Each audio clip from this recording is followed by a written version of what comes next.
Рахмон передал Китаю очередное золотое месторождение. Президент Туркменистана снова пишет книгу. В Таджикистане имам Хатыбов используют для пропаганды. Узбекистан. Ташкентский имам перестарался с похвалой режима. Таджикские власти передали Китаю золоторудное месторождение Верхний Кумарк в Сагдийской области в счет погашения долга. Добычей золота займется китайская компания Твеа. Ранее данная компания получала другие разрешительные документы на разработку золоторудного месторождения Восточный Дуаба и угольного месторождения. Об этом сообщает EA Daily 16 апреля. Напомним, Твеа далеко не единственная китайская компания, которая занимается добычей золота в Таджикистане. Более того, практически все добывающие золото компании являются иностранными. Например, месторождение Тарор, Джилау, Чоре и Заравшон разрабатывает компания Zijin Mining, а месторождение Покрут China Non-Ferrous Gold Limited. Самое крупное золоторудное месторождение в Таджикистане является СП Заравшон, на долю которого приходится 70% от всего добываемого золота в Таджикистане. Данное месторождение принадлежит китайской компании Zijin Mining Group Co. Ltd. 75% акций, которые принадлежит китайской стороне. Коррумпированный секуляристский режим Рахмона регулярно передает Китаю народную собственность, причем не только месторождения полезных ископаемых, но и огромные территории. Так, например, в 2013 году Китаю было передано 1158 квадратных километров территории Таджикистана. Напомним, согласно исламу, все полезные ископаемые должны распределяться поровну между гражданами государства. И данная норма исходит из хадиса, в котором говорится: мусульмане – соучастники в 3 вещах – в воде, пастбищах и огне. Президент Туркменистана Гурбангулы Бердымухамедов сел за написание своей очередной книги, сообщает информационное агентство Фергана со ссылкой на Туркмен-портал. Бердымухамедов посетил Ахалтыкинский конный комплекс, исследуя традиционные привычки, занялся литературным творчеством. Написал стихи, воспевающие весну, туркменскую природу, райских скакунов, а также приступил к созданию новой книги, посвященной традициям и обычаям богатой истории, коням и природным особенностям туркменской земли. В своем творчестве Бердымухамедов затрагивает историю страны, шелковый путь, в древности проходивший в том числе и по территории нынешнего Туркменистана, пишет Туркмен-портал. За 10 лет правления Бердымухамедова было издано 42 книги за авторской подписью президента Туркменистана. Выход каждой книги широко освещается государственным телевидением. Презентации проводятся целый год, не по одному разу. Последнее произведение Бердымухамедова «Учение Аркадага. Основа здоровья и воодушевления» увидело свет в начале марта текущего года. Книгу презентовал на заседании правительства сам Бердымухамедов, раздав экземпляры министрам. В частности, он написал книги, где затронул темы лошадей, ковроткачества и своих родственников. Следует отметить, что произведения президента, как и книги о нем, изучаются в школах вместо книги «Рухнама», которую написал предыдущий президент Сапармурат Ниязов, более известный как Туркменбаши.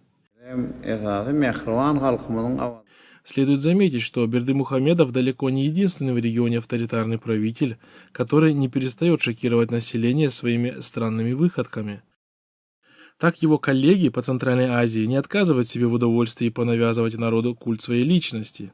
Для этой цели используются все способы и средства, начиная от пропаганды в местных СМИ, пропаганды на местах чиновниками, внедрения культа личности в программы образования и тому подобное.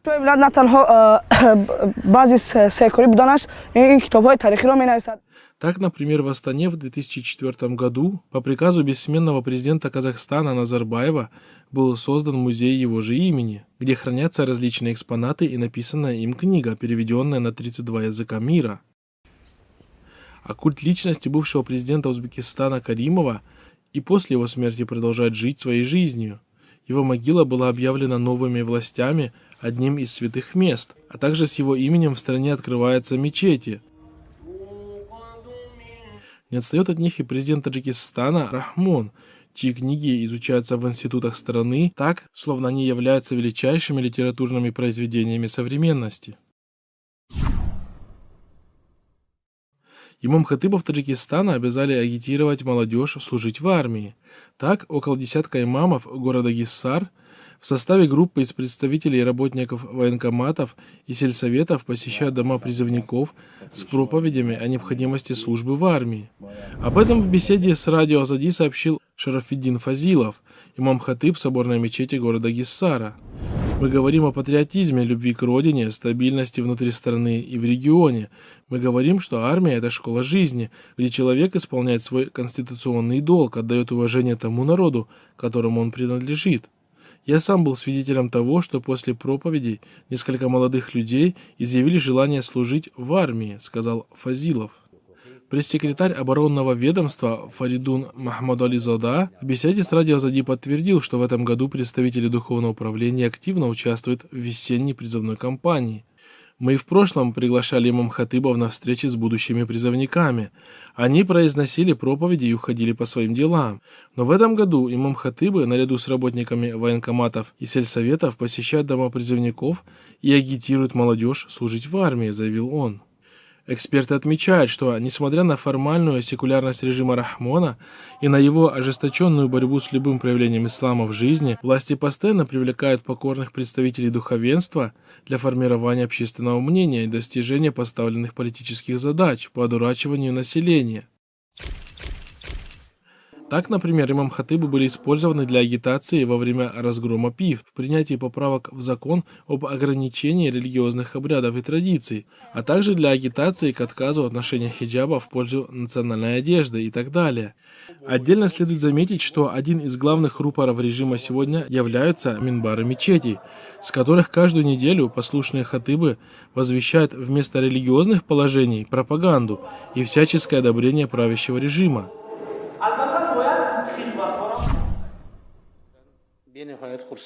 В Узбекистане с занимаемой должности был снят имам мечети города Ташкента Шермурод Тогай.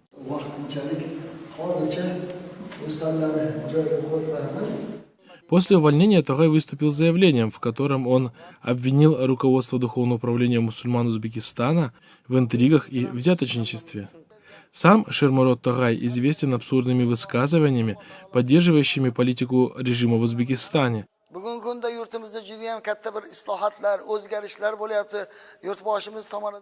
Так, например, в 2017 году он предложил ввести смертную казнь в отношении членов различных исламских групп. Также имам известен своими хвалебными стихами в адрес президента Шавката Мирзияева. Наблюдатели отмечают, что хотя Тогай и полностью поддерживал политику правительства Узбекистана, тем не менее, по всей видимости, на руководство Дум его подобострастные высказывания не произвели особого впечатления, а скорее наоборот, они сочли его гипертрофированное подхалимство угрозой для себя. Потому в итоге перестаравшийся в своей лести режиму имам и был со скандалом уволен.